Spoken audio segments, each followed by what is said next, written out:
November is National Adoption Month, and author Sasha Sedman is here to discuss the release of her new book and connection to adoption. Well, welcome and congratulations. Is this the sixth or the seventh book? Sixth book I have written this year, and it is quite exciting. And it's National Adoption Day this Saturday, so I'm really looking forward to it. And this one, Sasha, is really close to your heart because you've gone through being adopted in that process. Yes, I am adopted through an open adoption, and I today have a really close relationship with my birth family, my birth sister, and of course my adoptive family. And it's just really beautiful to have such a village, especially raising my own children now. For people who don't know, what is the difference between open versus closed adoption? Yeah, open adoption normally means that there is some level of contact. That can mean anywhere from what I had, which is phone calls, even visitations, seeing them, going on vacations together, to maybe you went through an agency and you just send letters back and forth or pictures once a year, but in some way there is a connection and there is some level of open communication. At what age were you adopted?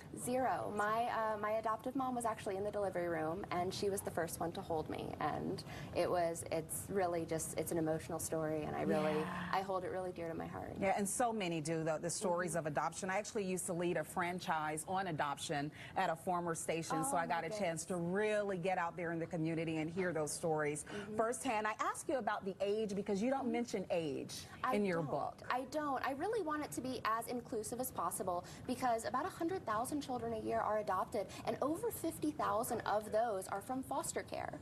And so really age doesn't matter when it comes to adoption. I mean, family is family, love is love, and I really wanted this book to encompass that and allow children to really pick themselves out on the pictures. Yeah, speaking of which, when you said that, Sasha, literally on this page, you see children of all hues, all hair textures, and you really want to get that across, even if people are considering a blended family in more ways than one. Yes, and I have somewhat of a blended family. I have steps and halves, and I really wanted all of my friends who are adopted and all of their families to be able to choose themselves out on a piece of paper, and when families read that, I want them to be able to have their child point out themselves and really see themselves in the book and themselves in the story. The last time you were here was on Good Day DC a few months ago, and you shared your book Melanade, which is about dyslexia. Yes. I love that book.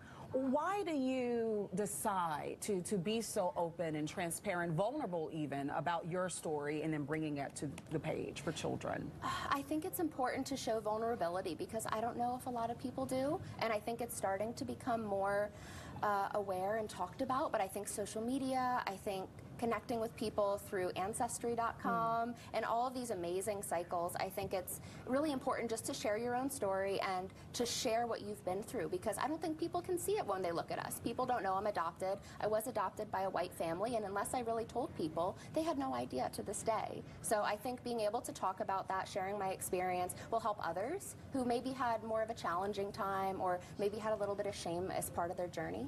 And so I think using this platform, writing children's books, to open up that communication in families and in social media and the public. Whether closed or open, what's your advice to adults who are considering adopting?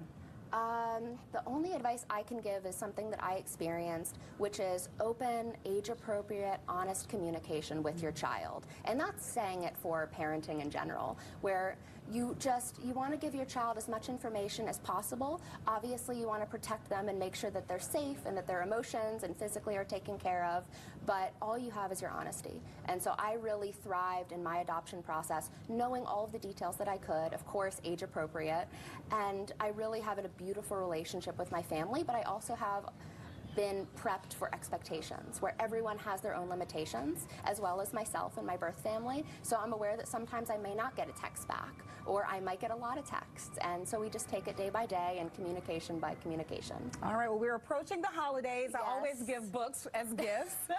And why would this be a good option for people who are looking for that? Oh my gosh, so my favorite part of this book is that you can actually write in your own adoption story in the very back. So it can be gifted to families who have adopted years ago, and you can also give it to families who are just starting out on their first day journey to their baby and to their family. So I think that this is just a beautiful option for customization and gifts, and also just a caring thing your child will keep for a long time. And something they can always keep, they can, essentially. A keepsake, yes. Yeah, all of those thoughts and memories. Sasha, thank you so much.